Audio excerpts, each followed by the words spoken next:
мектеп бар, спорт мектебі. Мен сол жақтың бассейніне апарайын дегенде маған айтты, бізде бұл балаға арналған тренерлар жоқ деп. Неге? Өйткені ондай адаптивный тренер жоқ.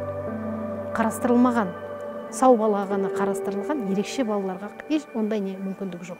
Не хочется, чтобы они оставались в 4 стенах. Стараемся адаптировать, социализировать тому обществу, которое, в принципе, нас окружает.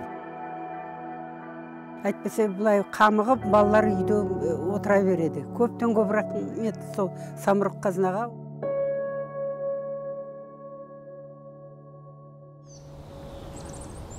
Окей, ладно, ребята, все, они уже подъезжают. Нам надо...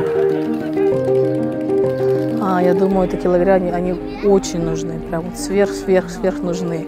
И вот сколько вот мы боремся за эту болезнь, да, с нашей жизнью уже 13 лет, первый раз в нашей истории такой лагерь.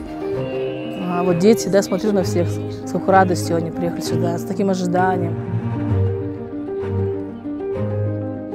Ерекше балалары бар ата-аналар оларға өте қиын. Сондықтан мен рахмет айтам осындай самұрық қазына траст компаниясына. Керемет, біз балаларға, ерекше балаларға осындай көмек беріп жатқандарыңызға. Балалармен тағы да бізде волонтерлар бар, олар ойын ойнатады, жалпы бір-біріне қалай көмектесе алады, бір-бірінен қалай үйренеді. Бұл командалық жұмыс. Сондықтан балалар басқа балаларды көргенде оларда үміт пайда болады. Мама, мен бәрін женемін, мен бәрібірде жүремін, мен болашақта өте білікті маман боламын, мен жақсы мамандықты таңдаймын, мен үшін уайымдама, қорықпа.